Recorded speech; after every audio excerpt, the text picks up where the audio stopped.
Welcome to Proven and Probable, where we focus on metals, mining, and more. I'm your host, Maurice Jackson. Today, we will address why citizens, not just investors, need to own physical precious metals, as banks, the world of academia, and television have perniciously tricked us into calling currency money. Today, we will reset your hard drive and remove this virus. And most important, we will share what actions you, the investor, need to take. Joining us for this very important discussion is JS Mindset's Bill Holter. Thank you for joining us today, sir. Thanks for having me, Maurice. Mr. Holter, you're one of the most respected names in the natural resource space. For first-time listeners, please share your background. I was a retail broker for 23 years. The last 12 years I was a branch manager. Retired in late 2006. Moved with my family to Costa Rica. We were there for about 5 years. The timing, if you think about it, I saw 2007, 2008 coming, and we wanted to get out. When I realized the collapse came, but was dealt with by blowing up balance sheets. Our Spanish got better and better, and I realized that when the dollar went, so would all foreign banks, and Costa Rica, of course, uses dollars as their reserve currency. So we moved back to Texas and figured we will ride this thing out shoulder to shoulder with like-minded people. So when I got back from Costa Rica in 2011, I wrote for a couple of years with Miles Franklin, and for the last 2 years, Jim Sinclair and I have partnered and post at jsmindset.com. Thank you for sharing that. Now, Bill, to set the tone for today, can you please define for the audience the difference between currency and money? The difference between currency and money is really the biggest difference is that money is a store of value. Currency is a medium of exchange. Over time, the medium of exchange gets diluted. In other words, governments will print more and more of that currency and dilute the value. It's important to understand that dollars, when the Federal Reserve began back in 1913, dollars and $20 gold pieces were interchangeable. You could go into a bank with $20.67 and walk out with an ounce of gold, or vice versa. And then they broke that link in 1933. And since 1933, they've been printing more and more dollars. But it's important to understand that dollars,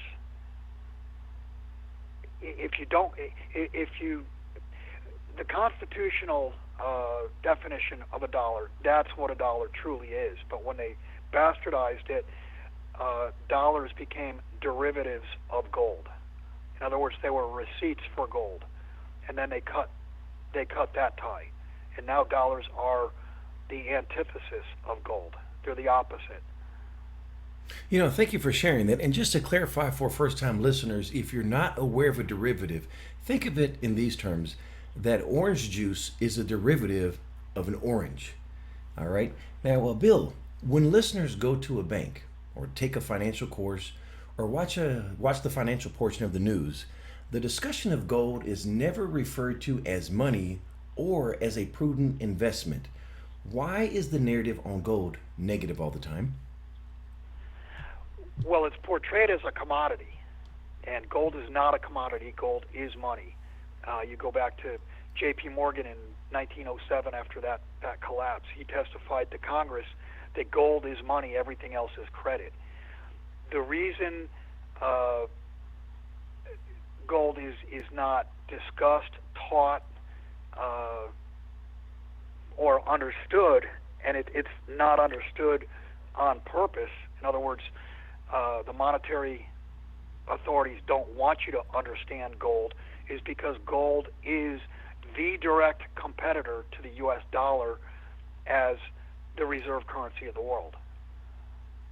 I'm a graduate of North Carolina State University, and I recall as a business major, I was taking my financial courses, and never was money ever defined, and we certainly never discussed the merits of owning gold or silver. Now, recently I posted a video entitled "Shocking. I called the Fed, and you won't believe what they said," in which I called the Federal Reserve and the Bureau of Engraving and Printing, and I asked, why is the word money not printed on a Federal Reserve note? And after 4 hours of correspondence, I couldn't get an answer. And to add further, a Federal Reserve note's composition is 75% cotton and 25% linen, so it's not even printed on paper, as paper is derived from trees. Now, Bill, why do you believe the word money is omitted on our currency? Well, if you look at any fiat currency, if you look at euros, British pounds, yen, yuan, whatever, you'll never see the word money. And that's because they're not money, they're currency. You may see the word currency, but you won't see the word money. And that's because there is a real distinction between currency and money. I couldn't have said it any better. They're technically telling you the truth.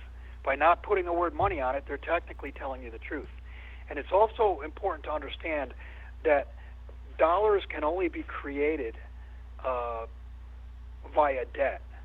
Dollars, all fiat currencies are a debt-based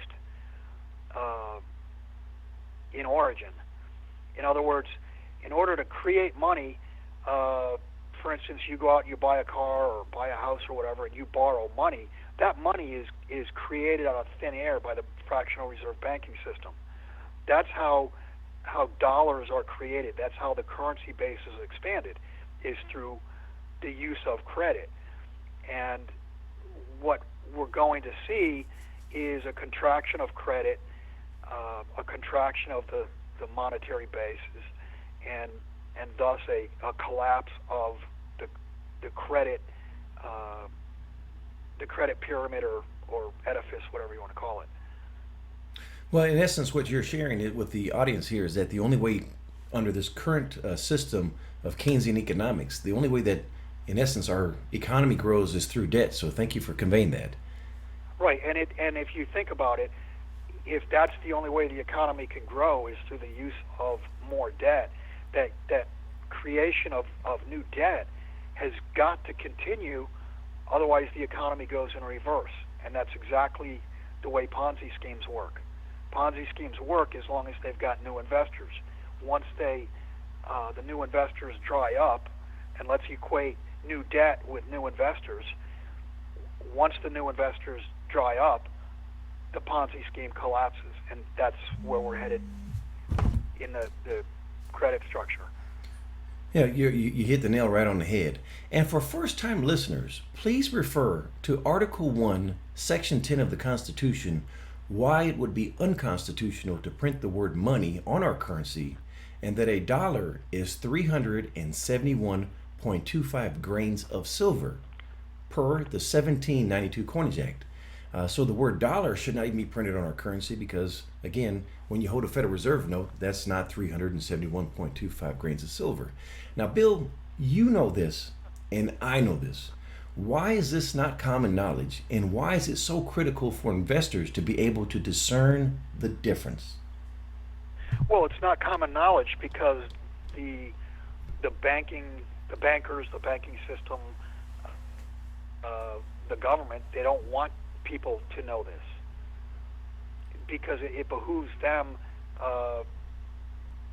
Think about what what Mr. Rothschild said. He doesn't care about anything else as long as he can create or control the creation of money. As long as he can control the money supply, he can control everything. And that's what it's all about. It's about control.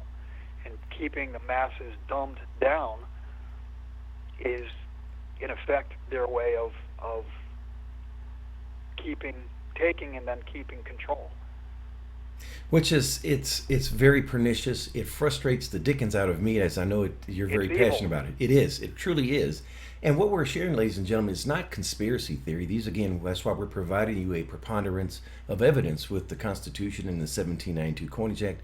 And we also, I mentioned the video. Please watch that video. I provide you the phone number to the Federal Reserve and the Bureau of Engraving and Printing. You can simply call them for yourself and ask the question, why is the word money not printed on a Federal Reserve note? Now, Bill, this ignorance is not germane to the United States. You recently resided in Costa Rica, and the citizens there call their currency money. Now, I find it ironic when I travel to Canada or Europe that all the citizens call their currency money, yet when they refer to another country's medium of exchange, they don't call it money. They state currency. So if every country calls their currency money, then why is it when you travel abroad, the first thing you want to know is the currency conversion, not the money conversion? Well, because again, they are all, including the dollar, they all are all currencies. They're not money.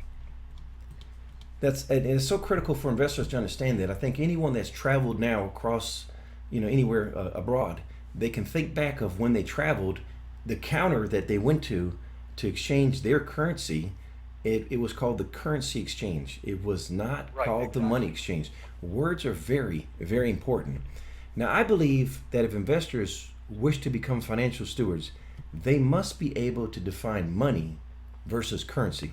Now, Bill, you've achieved financial success that many aspire to accomplish, and you have private relationships with some of the world's financial elite. Share with us why this distinction is so deeply embedded within the financial elite. Well, the financial elite understand the difference between money and currency. They understand that currency over time debases. I think the average lifespan for currency is something between 15 and 30 years. Currencies are used until they're abused, and once they're abused too much, they go into hyperinflation. Then the currency goes away and they're replaced with another currency. Now, the currency that is in circulation today in the United States, is this our first currency? No, it's actually the third or fourth currency. I mean, you could go back to prior to 1887, and they had the greenbacks. Yes, if investors are not aware, we, as the United States, started off with the Continental, and that went to a value of zero. And then we went to the greenback, and that went to a value of zero. Right, that's right. Now, if you were a holder of precious metals during these periods, when the currencies went to zero, what happened to your standard of living? Well, your ounce of gold or your ounce of silver was still an ounce of gold. It was still an ounce of silver. You retained your purchasing power, and those around you, if they had their money in the bank or even dug a hole and put the currency in the ground, assuming that it didn't rot, their purchasing power went to zero. So you were able to, when the system rebooted, and that's what happens after a currency goes to zero, is the system reboots, you're starting with a pile of purchasing power, and everyone else is starting with nothing. So it gives you a head start on the next credit expansion. And that's what all these, every single one of these growth periods have basically been credit expansions. Yes, they have. And the study of money, which is monetary history, it shows that during situations such as these, when the currency either revalues or goes to a value of zero, those that are stewards of precious metals, they're able to make generational life changes because their money allows them to make some large acquisitions that they were not able to do with the currency. Yeah, Maurice, let me put this so that your listeners understand it in plain English. What you're trying to say here is you're sitting on gold and silver where your wealth is stored. The currency blows up, it goes to zero, and you've lived within your means your whole life, and you live in a small 3-bedroom, maybe 1.5 or 1-bedroom or one bathroom house, and the guy at the other side of town had all his money in the bank. He lives in a mansion. It's an 8 or 10 bedroom place with 7 or 8 bathrooms and a 10-car garage. You'll be able to buy that with gold, with a much lesser amount of gold than it would have cost when the currency was still functioning. So you'll be able to increase your lifestyle with less ounces of silver or less ounces of gold, and that person who owned the mansion will be happy to do it because now he has money again. Yeah, thank you for clarifying that. Bill, let me ask you this. Do holders of precious metals need to hope and pray for the currency to fall to zero before they will ever benefit? No, not at all. I mean, if you were the currency to this day has not fallen to zero, but had you been buying gold at under $100 an ounce back in 1975, 76, the dollar continued to depreciate, and the reverse of that is it costs more dollars now to purchase an ounce of gold because those dollars are worth far less than they were back in the 70s. But the dollar still, I mean, it hasn't gone to zero. It's on its way to zero, but it's not gone to zero yet. So you've been protected. You've gone from $100 or less to $1,200 per ounce. You know, you mentioned earlier derivatives. I also like to refer to a statement I've heard Mr. Jim Rickards shares that gold is the constant. It is on the periodic table of elements. It doesn't change. The variable is the currency. And so Right. gold and silver, in essence, they don't go up. It's the currency that is either increasing in value briefly or decreasing in value. That's exactly right, and that's what I was getting at just a moment before. Is that the value, the purchasing power of the dollar as it has slipped, has it takes more dollars to purchase the same ounce of gold, and that ounce of gold today is the same ounce of gold it was 50 years, 100 years, 1,000 years ago. You know, Bill, Gold hasn't changed, silver hasn't changed. It's the currencies that change. absolutely, and that is so critical. And as we mentioned this before, you have private relationships with the financial elite, and they understand this. This is what they teach to their children. It's just this information does not get conveyed either in the world of academia or through our parents because they weren't in that position. So thank you again for conveying that. Now, Bill, let me ask you this. In your experience, what type of investor have you found invests in physical precious metals?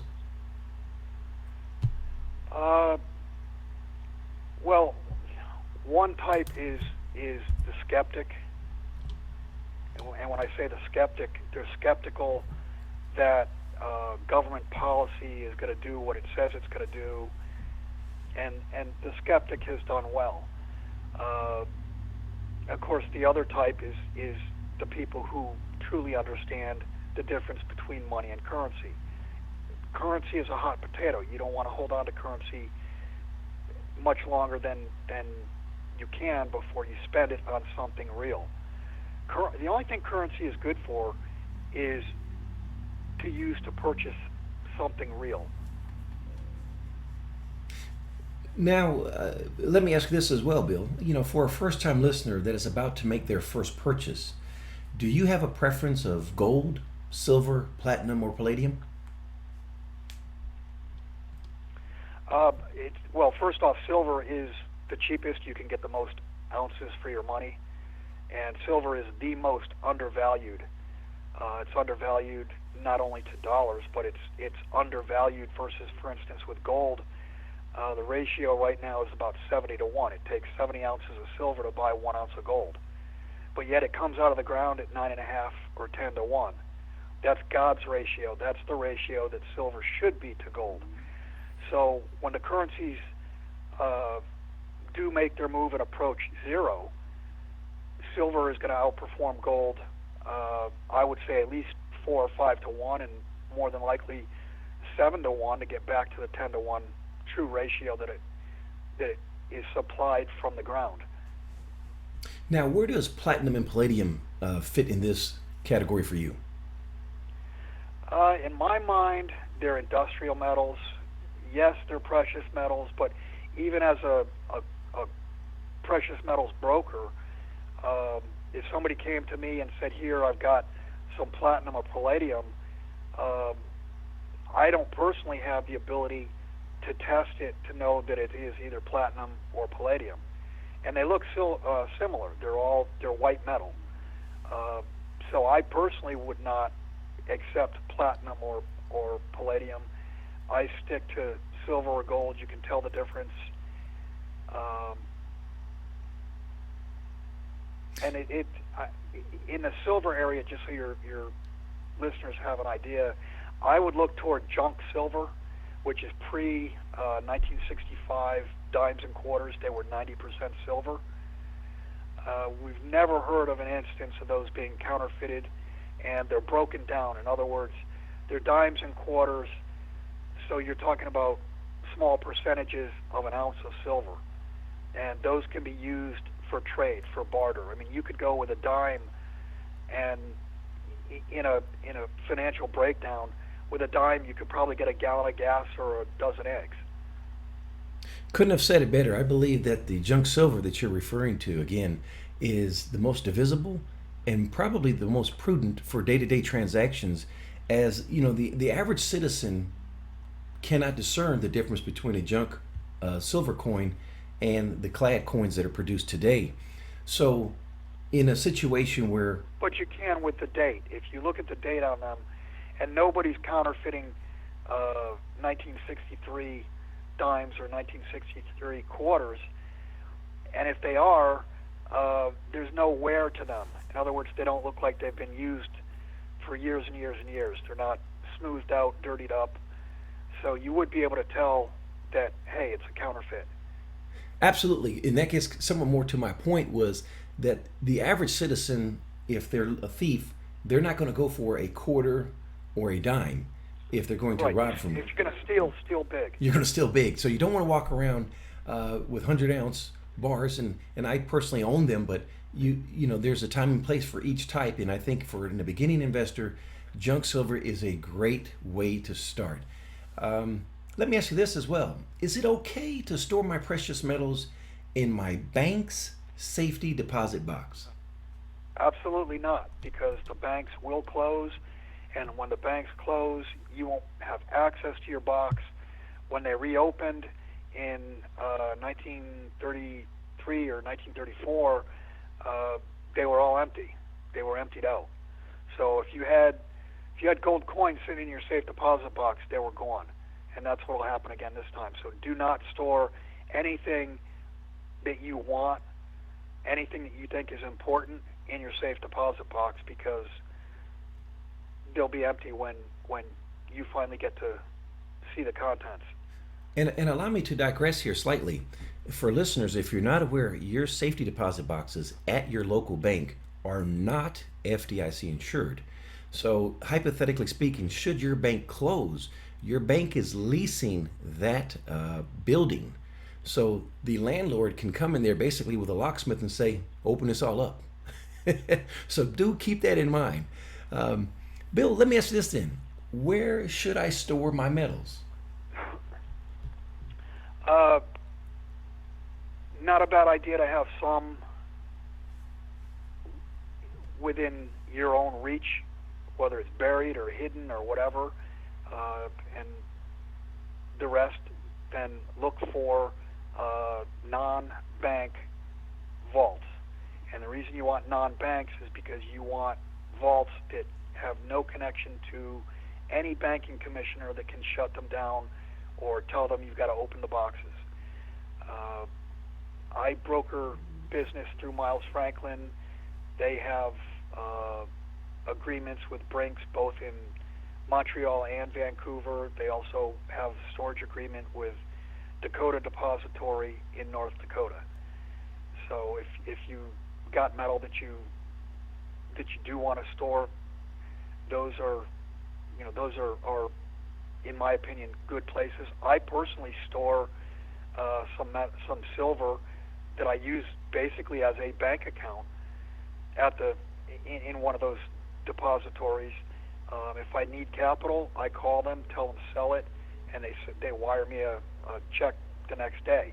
If the banking system comes down, the metal's just going to sit there, and whenever the system's rebooted, then you have your metal to restart your financial life with. Oh, great response. Thank you again so much for that. Bill, last question. What did I forget to ask? Oh, Maurice, we could go on for hours and hours and hours. Maybe one of your next topics should be, because I think this is what it's all about, is that once credit dries up, the system stops. And when the economic system stops, you're no longer, even if the banks, let's say that the banks were open and you could go get money, supposedly your money, everything runs on credit, which means your local grocery store, Walmart, etc., are not going to be stocked up because they don't have little elves in the back room that bake loaves of bread and stuff like that. They require farming, they require processing, they require transportation, for example, trucking, and all of that will stop because it's all done on credit.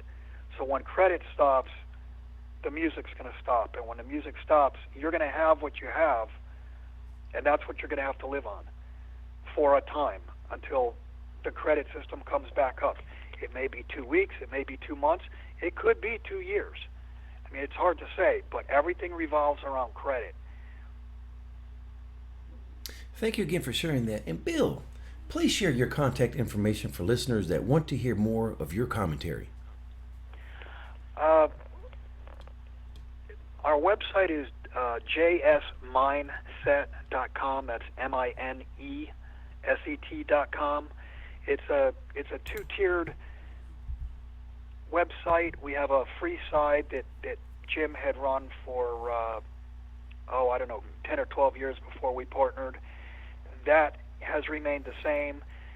Most of my work, probably 80 or 90% of my work, my writings, go on a subscription side, and Jim and I do a weekly one-on-one either interview, question and answer from subscribers, or maybe once a month we get somebody in that we interview.